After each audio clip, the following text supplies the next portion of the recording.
original Godzilla is arguably one of the most influential monster movies and horror movies of all time, but one of the biggest questions is, does it actually still stand up to this day? Now just a quick heads up, for this film specifically, I'm going to be looking at the Japanese version, whilst for all the sequels I'll be looking at the English dubbed version or English edited. The reason behind this is I think that this film's a bit more influential than a lot of ones that came after it, and also because the English dubs are ones that are more accessible to me personally, and I know for a lot of other people as well. So with that out of the way, let's have a look at the movie which started the tokusatsu genre, as well as pretty much made kaiju movies.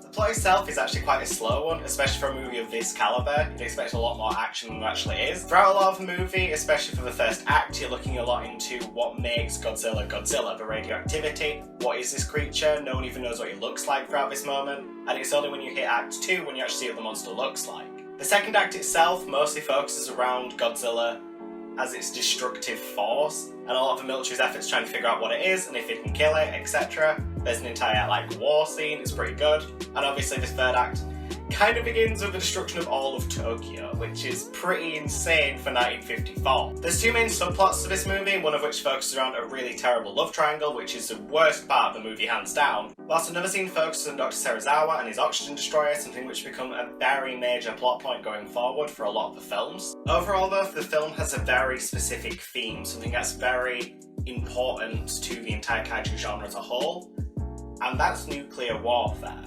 Obviously, only 9 years prior, the destruction of Hiroshima and Nagasaki really did rock Japan, and it is still a heartbreaking thing to this day, which even though it never directly affected me, is something that's still very emotional because of just how much destruction can be caused by war. Godzilla's meant to be a metaphor for that war, and it does come across extremely well throughout this movie. It's something that actually really interests me in the entire Godzilla franchise, even back when I was a young kid watching the horrific 1998 film. But it does in a weird way help you understand the kind of political climate that Japan had at the time. They didn't really know how to react to such massive destruction, and this film shows that in a very clear and concise manner, something which a lot of the later Godzilla sequels did kind of forget, but also still acknowledge that that's the entire point of Godzilla's existence. Basically making the entire film a metaphor for war and the attacks on nuclear warfare. It's quite an amazing subject to touch. It's just a shame that it's also bogged down by a kind of slow plot and a really terrible subplot. It really does let the film down, and it is quite disappointing to see, but at least that theme is clear in this one, and it really does help you understand why the film was made in the first place.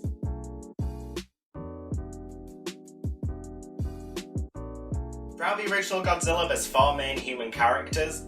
Only one of them is actually that interesting. Hidato is essentially just the most stereotypical I am the main protagonist, you have to like me because of that.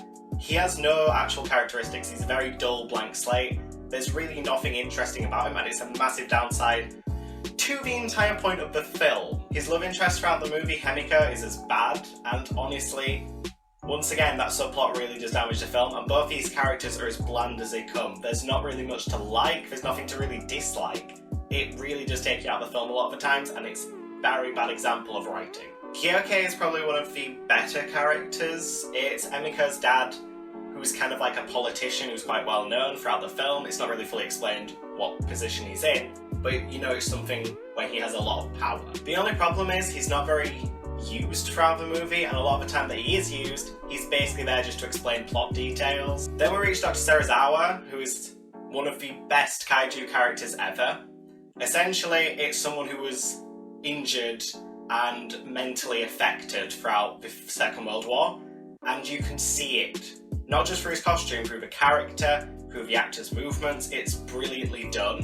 Serizawa is most famous for creating the oxygen destroyer, one of the only things capable of killing a Godzilla creature, and his issues around that is really impactful because he saw firsthand what the nuclear bomb and these kind of things can do under high government control. He wants to stop that, but he's also created a weapon which will be used in that way, and it kind of needs to be used in this scenario to defeat Godzilla, and it's just an amazing character arc to see him go from such uncertainty and hatred of warfare to having to finally accept that he has to use this weapon, or else all Japan, possibly the world, it'll all be destroyed unless he has to use the same kind of weapon which which damaged him mentally. When we get onto the supporting characters, there's not too many that are very interesting. There's this kid who you get to see on Otto Island, who's pretty good. He comes as quite a good supporting character throughout the film. Not really saying much lines of dialogue, but you can see the pain on his face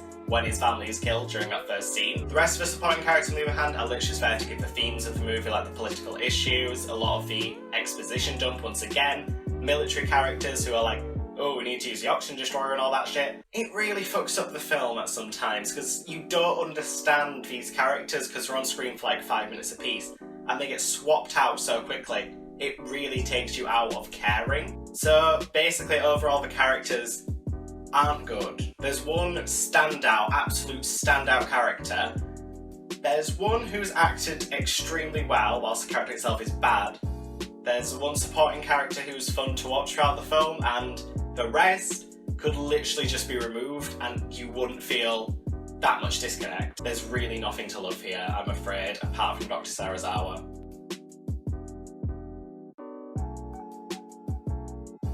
Now I reached my biggest pet peeve with the film, which is the directing and cinematography. It's not very good.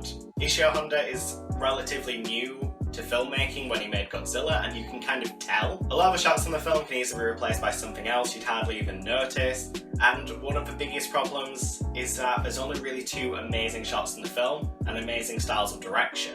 The first of this is when Godzilla originally rises out from above the mountains, and the second of which is the majority of the Tokyo destruction sequence.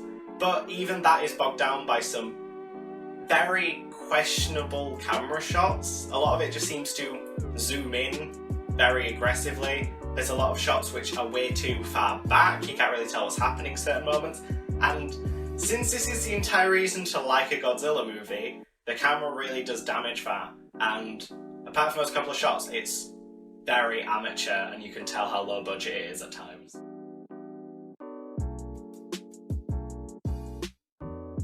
Contrary to the camera work though, the special effects and miniatures are absolutely outstanding. Even to this day, about 99% of the miniatures look good.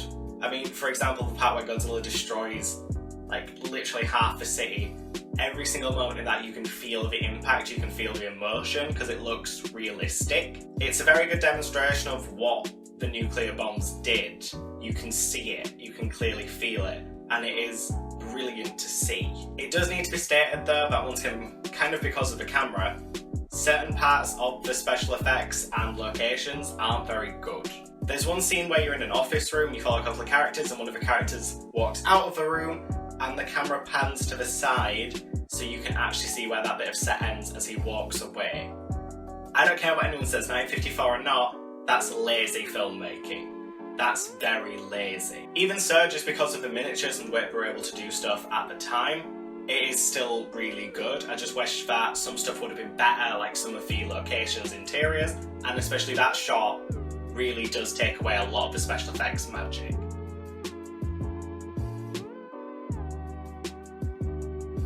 Speaking of the special effects themselves though, I can't fault anything in this film. The Oxygen Destroyer is probably one of my favourite weapons used against Godzilla, and even though it's just bubbles rising up, you can feel what it's meant to represent. It's impactful, you can feel the emotion on Sarazawa's face as he looks at his destructive weapon, and it honestly, even to this day, still stands out as one of my favourite sequences in a movie, just in general. Obviously the rampaging scenes, top notch, like nothing really to complain about there apart from the cinematography and some of the set dressings, but apart from that, brilliant.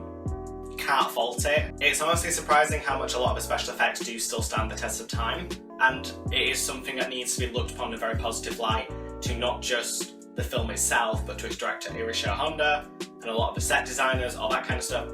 These kind of special effects still look good 65 years later.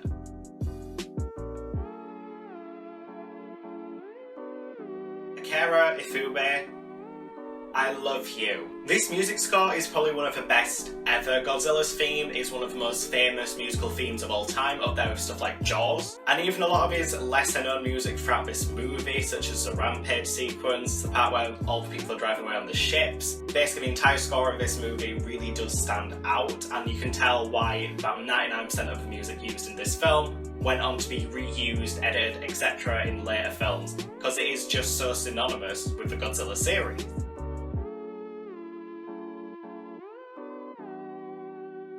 we reach my biggest pet peeve with this film. Sound design. Obviously, back then compared to nowadays, a lot of the sounds that they had were very different, because obviously technology's grown so much. Nowadays I could just get a very average £50 mic, which I can't afford, which is why my sound is always off, and you can make some brilliant sound effects. But back then, they didn't have this kind of stuff. For a lot of the film, the sound effects just sound a bit off. Things sound like muffled or quiet. Other things sound way too loud, too aggressive, and especially for the actual actors' voices. It sounds really bad. You'll have random moments where they'll just sound louder one second, then quieter the next without even raising the voice. You'll have parts where you can hear static in the background, bits where you can just hear echoes where there isn't meant to be an echo. It's just really annoying and off-putting, and it's throughout the entire 96-minute runtime, so there's nothing you can really do to avoid it. Certain parts, like when Godzilla's getting shot at by jet fighters, planes will be flying around with hardly any noise. When the rockets are fired, it just sounds like someone sliding the hand across water. It's nothing, there's no sound there. It's as if somewhere during editing they accidentally lost some of the sound footage and they were just like, we'll do without. Of course, I do have to mention there is one sound effect which is still fucking awesome. Obviously I'm talking about Godzilla's roar. It's iconic, just universal. The amount of stuff that has used this as a basic, the T-Rex in Jurassic Park for instance, it's really just brilliant, and you can tell that this is once again done by Ikeda Fube. I love this man. And you can tell how much effort and energy put into trying to get the exact correct sound, and Godzilla's roar is the correct sound.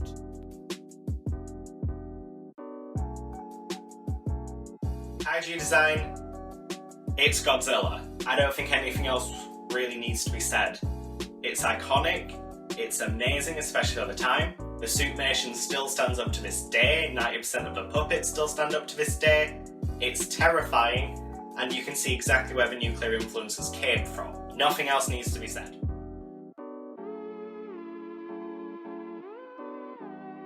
For the fight scenes, just for this one, Godzilla 1984 and Shin Godzilla, I'm just going to be counting Godzilla fighting the army, fighting against cities, etc., where it's just destruction, just so it makes it a bit easier. So for this film, the first time we see Godzilla destroy anything is at, Otto Island, and wow, you can feel the tension in the air, you can feel the pure horror that is done, and all the characters, despite as terrible as they are, you can feel their emotion. The fight against, Tokyo, brilliant, there's no other way to say it. It's one of the most iconic kaiju attacks in history, and it's been done to death so many times by other films because it's as amazing as it is. It's mental, it's absolutely insane. I don't know how they were able to do it so well for such a low budget for 1954, but here it is, clear as day, it's brilliant. Finally as well, I'm also going to include the Oxygen Destroyer scene, which is the most emotionally impactful scene I've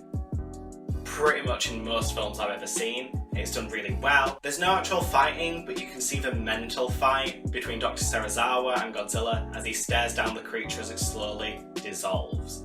There's not really much else to say about the fight scenes of the first one, but for what there is, it's brilliant, and you can see why Godzilla ended up with the massive franchise that he's ended up with nowadays.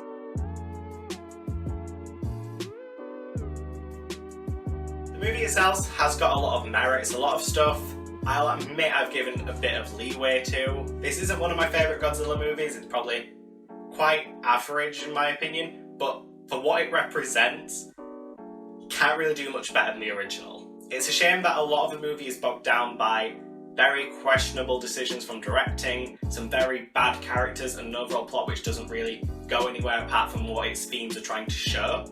But for everything else, Godzilla itself, the fights, special effects, the music, this is probably one of the best starts to a franchise that could go on for 65 more years. Even in modern movies, you can feel how historically influential this movie ended up becoming. The King Kong remake, Pacific Rim, even the current Monsterverse, they're all because of this one movie, and it can't be said enough how influential this ended up being. So, taking that into consideration, I'm going to give Godzilla a 6.75 out of 10. The only thing really holding it down being the few issues I mentioned previously, and the things that raises it up is it's fucking Godzilla. Thank you very much for watching. If you did enjoy this, please be sure to like, share and subscribe.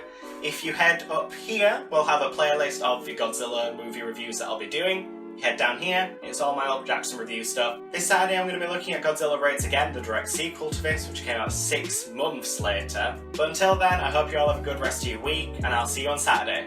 Goodbye!